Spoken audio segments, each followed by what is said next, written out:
Hello everyone, this is Pie Bagel. I just did the last video, which was a little modeling tutorial. Now I'm going to show you some tricks and tips that I like to use. So, one quick thing is in View, you can click Toolbox, and your toolbox will appear. So, something quick is if you make a model you like. So, pretend that I just made this model right over here, which is from a tutorial that you can find on my channel. So, that's something you should go check out. I'm going to group that, and I'm just going to call that basic sword.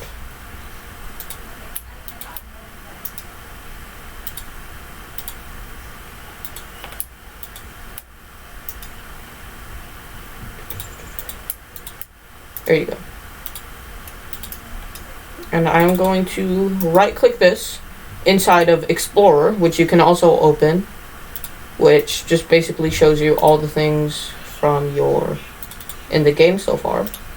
So I'm going to save this by clicking Save to Roblox.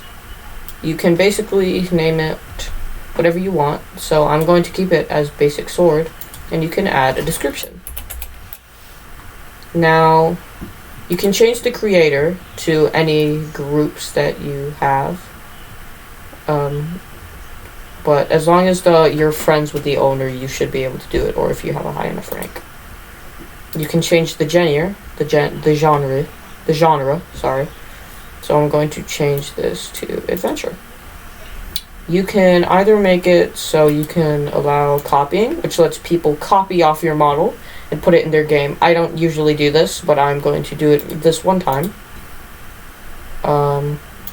And you can allow comments, which lets people comment on your model. So that should load. By going to this link, you can find it, or by copying the ID, which is the same ID as this one, you can do some script stuff, but I'm not going to get too into that. Now, you just made the model, so by clicking Toolbox, opening it, you can move over here to Inventory, and these are the models that you own.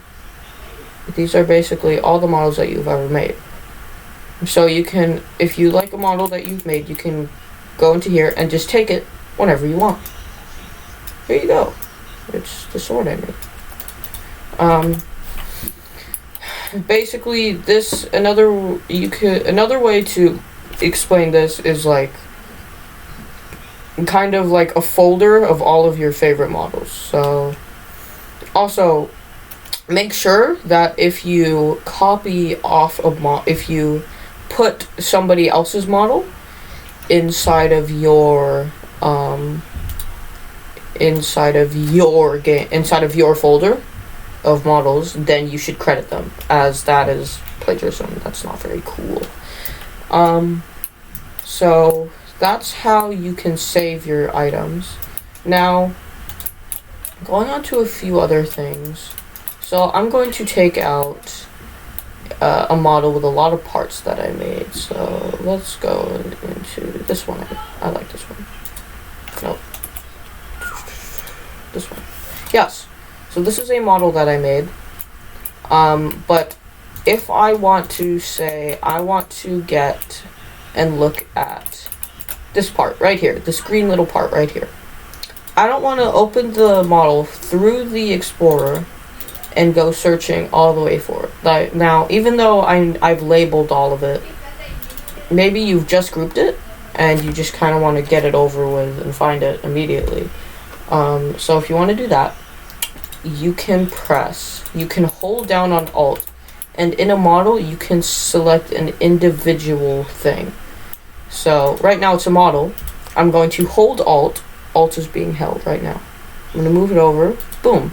I've selected it. That's something very useful if you realize that you want to change something, but you want to do it quickly. So I could basically, This also works for unions. No, when I say that, like, you could select unions. However, the problem is, if I have a union, so let's just do something like that. Yeah, just something random. Yeah. There you go. Like a weird looking H. If I union this, because the game recognizes it as a singular part, I cannot select an individual part. So you have to separate it and then change it. Now, something I did not clarify in the last video, I explained that you cannot have a union with different parts, with different materials, but, however, you can have a union with different colors. So, I'm going to make this, or, let's make it plastic as well. I'm going to make this a neon, I'm going to make it a red, I'm going to make it a blue, this one is going to be yellow, and this one is going to be pink. By unioning it, when you union it, the colors stay the same. But as I explained before, it cannot be a different material, or else it will get all janky. Nope, that is not what I meant to do. It'll just go to one specific, to the first material that you selected, as shown here. So you want to be careful with how you are making your models, and you won't have something like this happen. So, oh, it's kind of gross actually. Get that out there. So you can do it for models, but you cannot do it for unions. Now we can go into, where was it? Test. So let's say you've made your thing, you've made your game. You can test it by going to play, and it will spawn you at the spawn. It takes a moment to load sometimes, but it's just something cool. You can just kind of go around, mess with your game. But yeah, you can also click on, oh my bad. Yeah, that's something you can do. Clean up, I don't know what clean up does. I thought it got rid of all your parts for a second. Now, you can also do play here, which spawns you in the location of your camera, or you can do run. So run basically shows you what the server would, like, basically what would happen in the server without spawning your character. So if I click run, you can see that same as before. Because this ball is unanchored, it will go rolling and tumbling down. But I am not in the game right now. Just the marble. Now, a couple tips that I like to use are, when making a model, you can get a wall, which is, I just got lazy. You can add a decal, which is here. Place it on the front. You can add a texture, which I'm just going to add something like, something like this. And then you can begin to model over it so that eventually you will have a model looking exactly like your picture. Now, this is a tip that that the pros usually use, but pretty much anybody can use it. I'm not going to actually do it right now, though. Now, a couple of the things that I'm about to show you, the and then up, like that.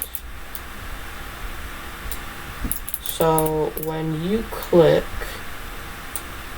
here in the Explorer, when you click this plus sign, this should pop up.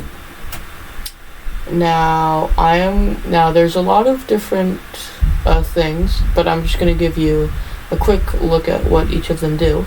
A script is you can put in code, and it basically gives the part, which the parent of the script, something to do. A decal is what I just showed you. You can upload a file as long as its file name is appropriate, and put it on the front of your parent. Texture, basically the same as a decal. A click detector, basically when you hover your mouse over the parent of the click detector in the game, it'll do something. It'll change the color of your mouse, the shape of your mouse to what it is right now, and by putting a script inside of this click detector, you can make it so that when you click on the parent of the click detector, something will happen. Proximity prompt provides a UI for the player to interact with an object when close enough. That is something cool. Point light makes a light surface GUI. You can put like letters and stuff. Dialogue, you can make it so that when you are close enough, a dialogue thing will appear, and you can click on it and you can start a conversation.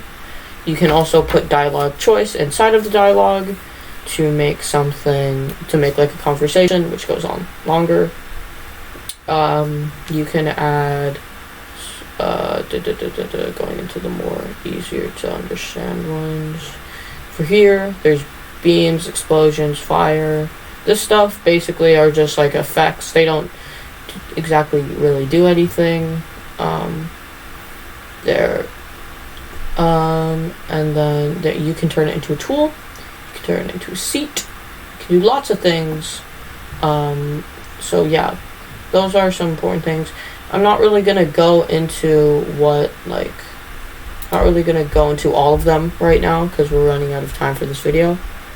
But yeah, I was going to make some tips for this video, but we ran out of time. So if you guys want to see that video, then I will make that video. Yes, that is exactly how YouTube works. Alright, well, this is Pie Bagel. I almost said green apple pie. Oof. This is Pie Bagel, signing off. Goodbye.